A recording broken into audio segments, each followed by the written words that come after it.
Hollywood.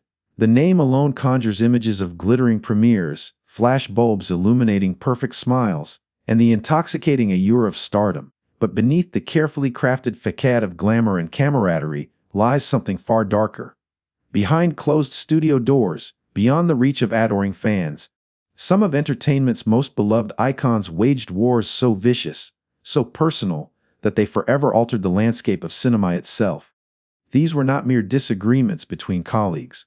These were scorched earth campaigns of mutual destruction, where legendary talents wielded their fame like weapons, where jealousy festered into decades-long vendettas, and where the line between professional rivalry and personal hatred dissolved entirely.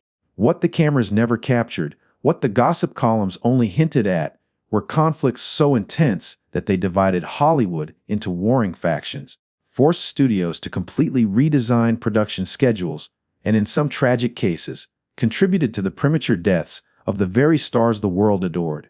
Tonight, the curtain is pulled back on 12 of the most explosive, shocking, and devastating celebrity rivalries in entertainment history. These are the feuds that didn't just make headlines. They made history. Bette Davis versus Joan Crawford, a hatred that transcended death. In the pantheon of Hollywood feuds, one rivalry stands alone in its sheer, unadulterated intensity. The bitter, decades-long war between Bette Davis and Joan Crawford represents hatred elevated to an art form, a conflict so legendary it would eventually inspire its own television series. But the sanitized version presented to the public barely scratched the surface of just how deeply these two titans of cinema despised one another. The venom in Bette Davis's voice was unmistakable when she made her infamous declaration. She wouldn't waste her bodily fluids on Crawford, even if the woman were burning alive. Yet her words, cruel as they were, paled in comparison to her actions. When circumstances finally forced these two adversaries to work together on the film, Whatever Happened to Baby Jane, the set became a battlefield where psychological warfare was waged daily. Davis's acts of calculated cruelty began with something as simple as a Coca-Cola vending machine. Knowing full well that Crawford had married the CEO of Pepsi, Davis had the machine installed prominently on set, a constant reminder of her contempt. But the hostilities soon escalated beyond mere symbolism. During filming of physical confrontation scenes, Davis delivered a kick to Crawford's head with such force that stitches were required. The smile that played across Davis's face as she offered her hollow apology revealed the truth. The accident had been anything but. Crawford's retaliation demonstrated a sophistication that matched her rival's brutality. Learning that Davis desperately coveted a third Academy Award for her performance in the film, Crawford executed a masterful sabotage. She quietly contacted the other Best Actress nominees, graciously offering to accept the Oscar on their behalf, should they be unable to attend the ceremony. When Anne Bancroft's name was called instead of Davis's, Crawford swept past her stunned rival backstage, triumphantly clutching the statuette she had deliberately maneuvered to hold, denying Davis even the consolation of witnessing another's victory without Crawford's interference. The rivalry's roots traced back to 1935 and a man named Franchot Tone. Davis had fallen deeply for Tone during the filming of Dangerous, believing their connection genuine and lasting. Crawford, however, had other plans. In what Davis would forever view as an act of calculated theft, Crawford seduced Tone and swiftly married him. Industry insiders whispered that Crawford had taken particular pleasure in describing intimate details of her relationship with Tone directly to Davis, twisting the knife with deliberate precision. The feud's intensity never diminished. When both actresses were cast in Hush, Hush, Sweet Charlotte, Crawford checked herself into a hospital rather than face the prospect of working with Davis again. The production was thrown into chaos, forcing the studio to replace Crawford with Olivia de Havilland after Crawford had already filmed several scenes. The financial loss nearly derailed the entire project. Even death could not end this rivalry. When Crawford passed away in 1977, Davis was asked to comment. Her response has become legendary for its cold calculation. One should never speak ill of the dead, only good. Joan Crawford was dead. Good. The feud, which had dominated both their professional and personal lives for over 4 decades, ended not with reconciliation or forgiveness, but with Davis having the final cruel word. Frank Sinatra versus Marlon Brando, the chairman's calculated revenge, when two of Hollywood's most powerful egos collided on the set of Guys and Dolls.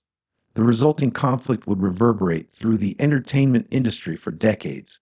Frank Sinatra, the chairman of the board, represented Hollywood's old guard, disciplined, efficient, and fiercely protective of his territory. Marlon Brando embodied the new wave method acting, multiple takes, and a rebellious indifference to traditional studio protocol.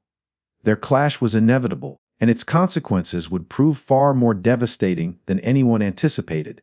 The surface trigger involved Ava Gardner, Sinatra's ex-wife whom he still considered off limits despite their divorce. But beneath that simmered something more dangerous, a fundamental clash of philosophies and an ego battle where neither man could afford to concede defeat. Sinatra had desperately wanted the lead role in Guys and Dolls, only to watch it handed to Brando. What followed transformed the film set into a psychological warfare zone. Sinatra refused to address Brando directly, referring to him only as Mumbles, and walking off set whenever Brando approached. But Brando's retaliation revealed a calculated cruelty that cut far deeper. Knowing that Sinatra prided himself on his ability to nail scenes in a single take, Brando deliberately forgot his lines, forcing take after excruciating take. Simple scenes that Sinatra had perfected would be repeated 15 times because Brando claimed he couldn't remember a basic line. Crew members watched in uncomfortable silence as Sinatra literally trembled with barely suppressed rage.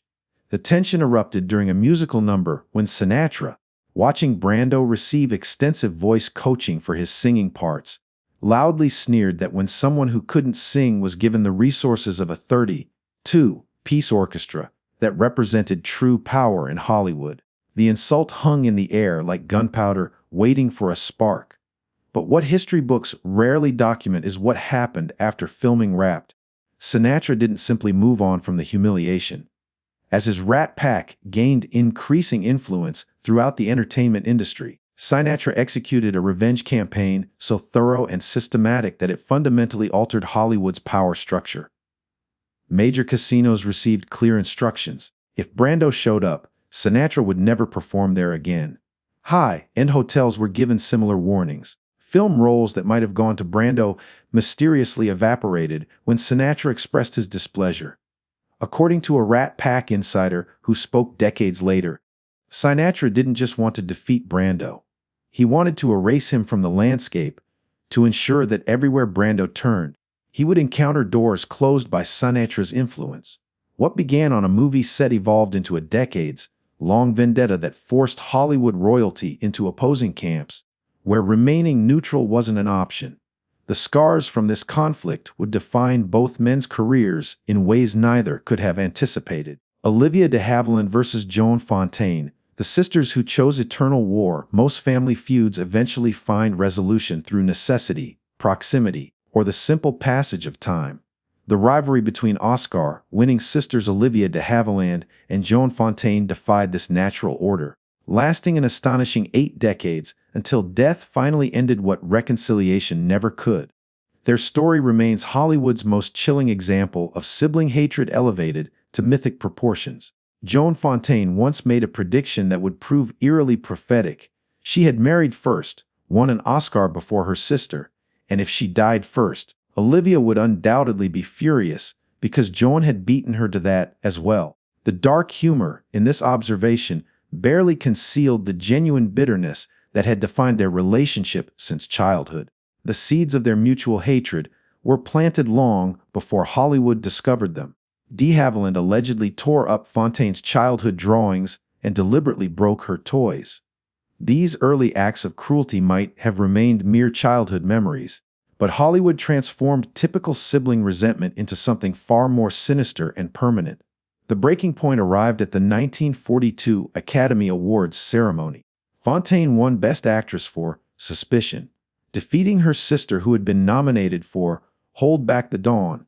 The cameras captured what appeared to be Fontaine rejecting de Havilland's attempt at congratulations, a public humiliation broadcast to millions. The moment hardened into a wall of silence that would stand for decades. When de Havilland finally secured her own Oscar in 1947, witnesses watched in shock as she coldly rejected Fontaine's attempt at a congratulatory approach. The message was clear: the playing field might now be level, but forgiveness was not on the table. Fontaine whispered to nearby press that now Olivia had her Oscar. She believed she had placed Joan permanently in her shadow. Studio executives quickly learned to schedule the sisters' appearances at premieres and industry events carefully, ensuring they would never occupy the same space. On the rare occasions when scheduling mistakes occurred, one sister would immediately depart rather than breathe the same air. The logistics of managing their hatred became an accepted part of Hollywood event planning. What the public never knew until decades later was the role their mother played in nurturing this rivalry. She actively encouraged their competition, telling each daughter that the other was plotting against her. Fontaine later revealed that their mother's favorite game had been turning her daughters against each other, finding entertainment in their escalating conflict. The true depth of their estrangement became horrifyingly apparent at their mother's 1975 funeral. When Fontaine arrived to pay her final respects, de Havilland refused to acknowledge her sister's existence. Fontaine later recalled that Olivia had declared she had outlived all her enemies, obviously referring to both their mother and Joan herself. They never spoke again. Perhaps the most chilling testament to this feud's intensity arrived in 2013, when Fontaine died at age 96. Her 97-year-old sister, still outliving her final enemy, issued no statement, no condolences, no acknowledgement whatsoever. The silence spoke louder than any eulogy could have. Hedda Hopper versus Loila Parsons, the gossip queens who wielded typewriters like weapons long before the digital age transformed gossip into an instantaneous weapon. Long before TMs could dissect a celebrity scandal in real time, and decades before social media made reputation destruction a matter of viral moments, two women controlled Hollywood with an iron grip that proved more powerful than any studio executive, more feared than any mob connection, and more absolute than any contract ever signed. They were gossip columnists Hedda Hopper and Loila Parsons, and their bitter rivalry left a trail of destroyed careers, shattered lives, and celebrity casualties scattered across decades of entertainment history.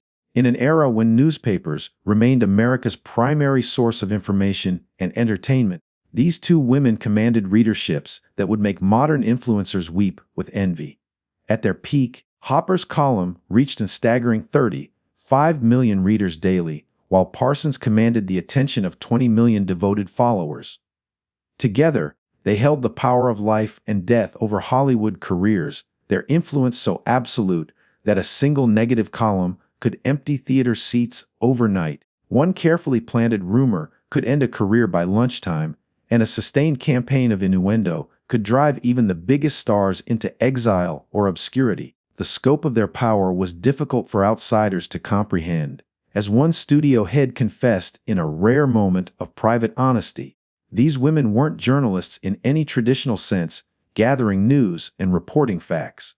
They were executioners wielding typewriters instead of axes, and the most terrifying aspect of their reign was that they hated each other more viciously than they hated anyone else in the entire industry.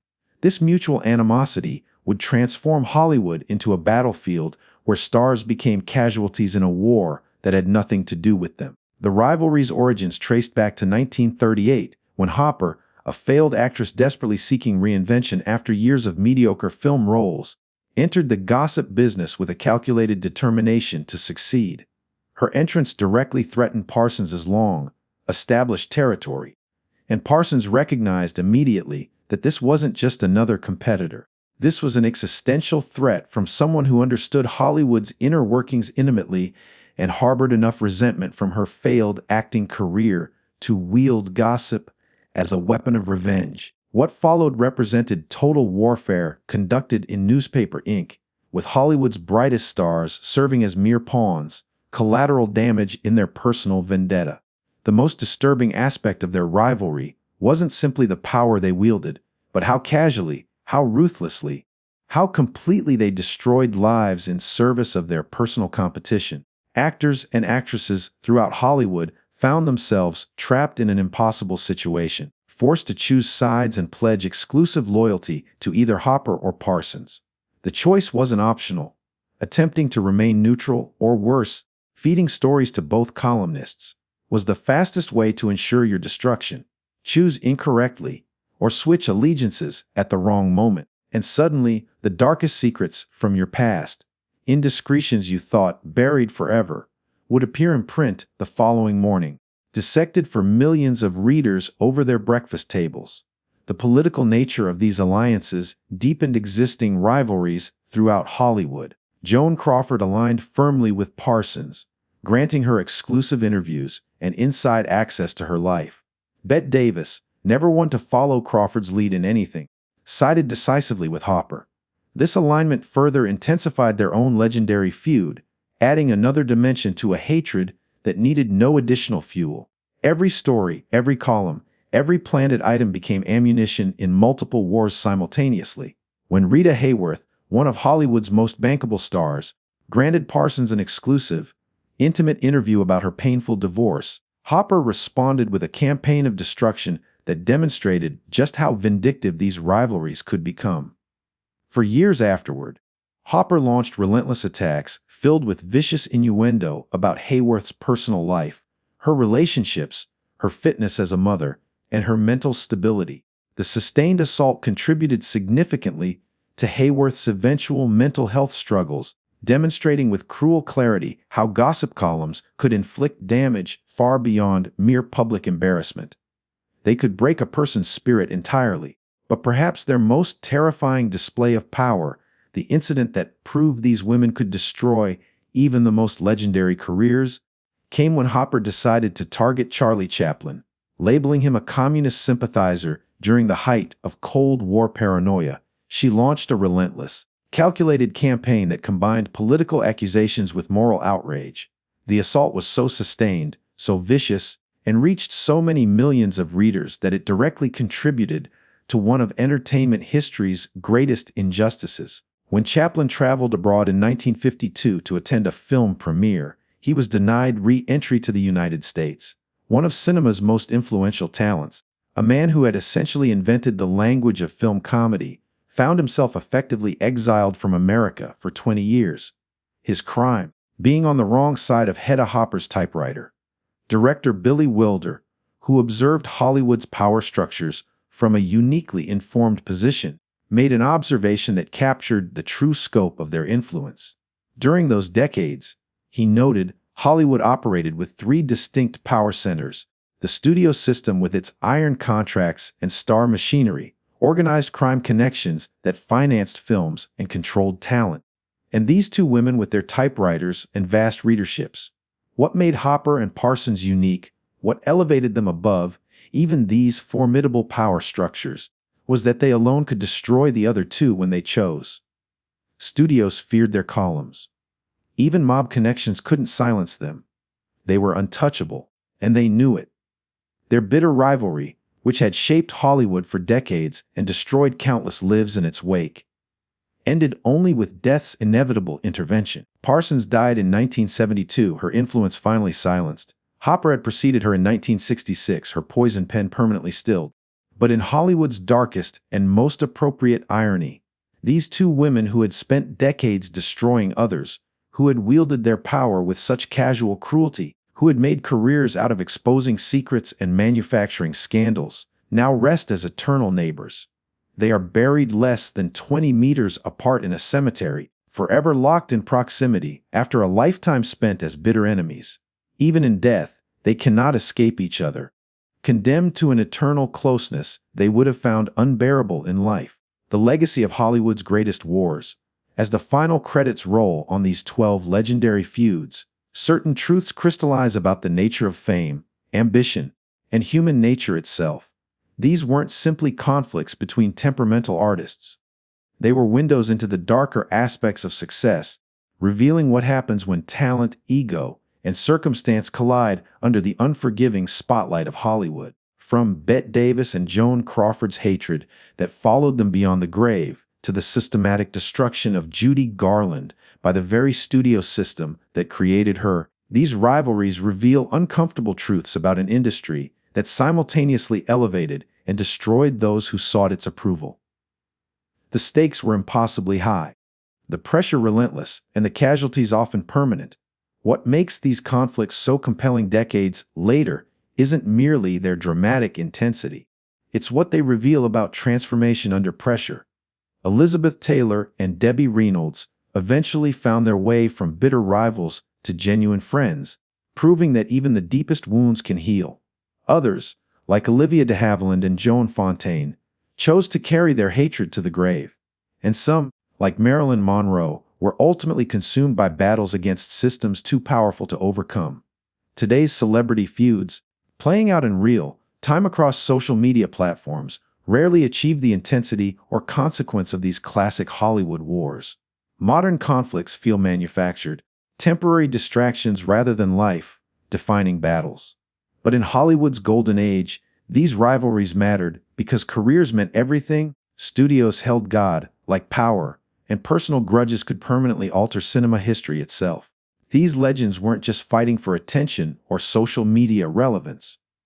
They were fighting for their very legacies, for their place in entertainment history, for validation that their suffering and sacrifice had meaning. The battles were real, the stakes absolute, and the consequences often devastating. As viewers reflect on these legendary conflicts, a deeper appreciation emerges for the complicated, flawed individuals behind the iconic images. Their personal struggles and bitter feuds paradoxically contributed to some of the 20th century's most enduring art. Without Davis's hatred fueling the tension in Whatever Happened to Baby Jane? Would the film crackle with such authentic venom? Without Hearst's campaign against Citizen Kane, would Wells have fought so desperately to preserve his vision? This is the bittersweet truth of Hollywood's greatest rivalries. From such personal animosity came unforgettable cinema.